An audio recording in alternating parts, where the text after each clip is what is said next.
바랍니다. 저는 오늘 여러분과 함께 고린도후서 12장 7절로 10절의 말씀을 가지고 하나님께 꺾임을 바란 자라는 제목으로 은혜를 나누고자 합니다.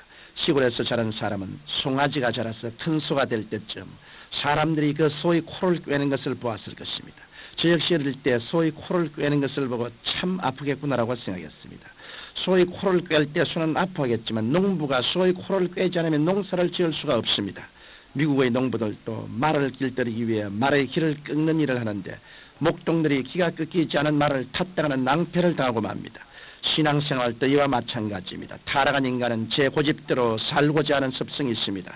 만일 이 고집이 꺾이지 않는다면 하나님께 쓰임을 받을 수 없습니다.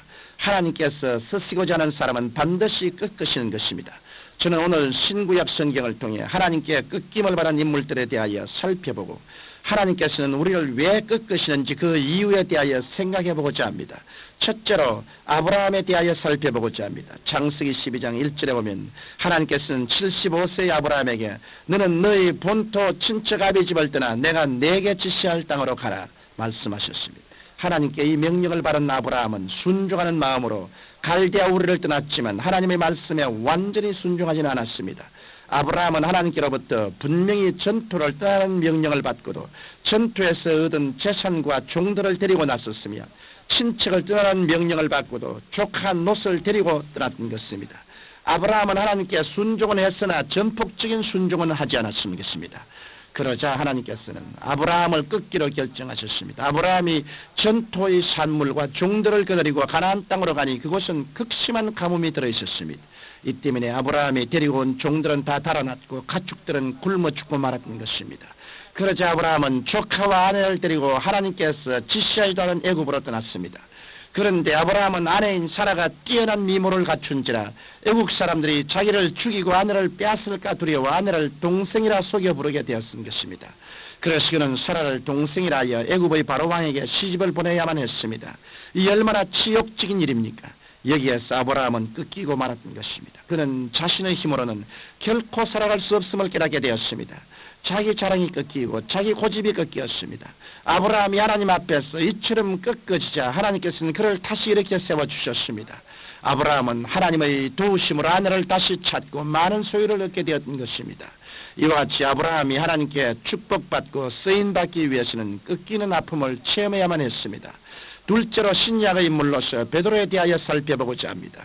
베드로는 예수님의 수혜자였었습니다. 예수님께서 성만찬을 집리하신 후 겟세마네 동산에 올라가시기 전 제자들에게 너희가 나를 버리고 다 도망갈 것이라고 말씀하셨습니다. 그러자 베드로가 주여 내가 주와 함께 오게도 하고 죽는데도 가기를 준비하였나이라고 혼장담했습니다. 그랬던 그가 가야바의 뜰에서 예수님을 3번씩이나 부인했는데 3번째 부인할 때는 저주하고 맹세하여 내가 그 사람을 도무지 알지 못하느라고 말했습니다. 그 말을 할 때 예수님께서 베드로를 쳐다보시니 베드로는 오늘 닭 울기 전에 내가 3번 나를 부인하라 하신 말씀이 생각나 밖에 나가 심히 통곡하고 말았던 것입니다.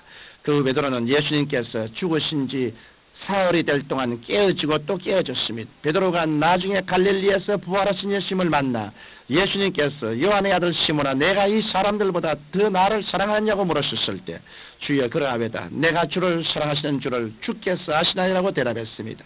여기에서 예수님께서 말씀하신 사랑은 아가페 즉 헌신적인 사랑이었습니다. 그러나 베드로가 대답한 사랑은 필레오 즉 조건적인 친구의 사랑이었습니다. 그 때문에 예수님께서 또 한 번 내가 정말 나를 아가페하느냐고 물으셨을 때 베드로는 2번째 물음에도 내가 주를 필레오한 줄 주께서 아시나이다라고 대답할 수밖에 없었습니다.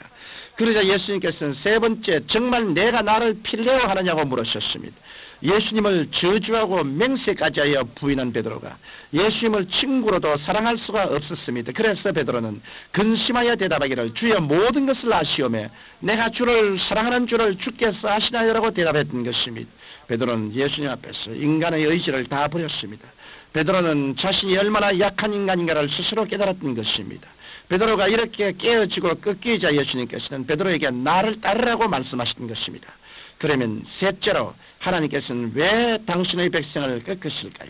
먼저 하나님께서 꺾으시는 이유는 겸손한 사람으로 만들기 위해서 그렇게 하십니다. 자신의 능력을 믿던 사람도 하나님 앞에서 꺾이면 얼마나 자신이 초라한 존재인 것을 깨닫게 됩니다. 이 때문에 꺾인 사람은 오직 하나님의 능력을 의지하는 겸손한 사람이 되는 것입니다. 또한 하나님께서 꺾으시는 이유는 순종하는 사람으로 만드시기 위해서 꺾으신 것입니다. 히브리서 5장 8절로 9절에 보면 예수님도 받으신 고난으로 순종함을 배워 온전케 되었다고 하셨습니다. 하나님의 아들이신 예수님께서도 고난을 통해 순종함을 배우셨다고 했는데 하물며 우리 인간이 어찌 꺾이지 않고 순종함을 배울 수가 있겠습니까? 하나님께서는 그의 자녀들을 순종하는 자녀로 삼으시려고 꺾으시는 것입니다.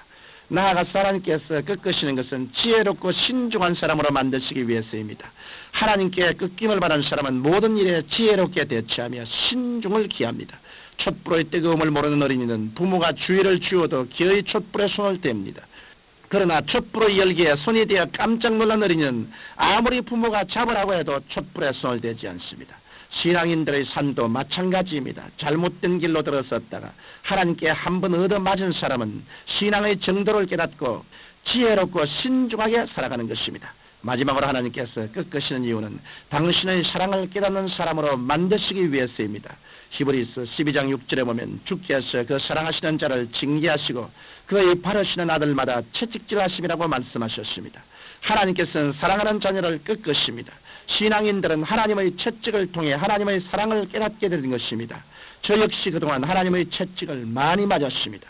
돌이켜보건대 하나님께서 저를 채찍질해 주셨기 때문에 그것이 다 신앙의 뼈가 되고 살이 되어 오늘의 죄가 되었습니다. 저는 이 일을 생각해 볼 때마다 하나님의 사랑에 감격하지 아니할 수 없는 것입니다.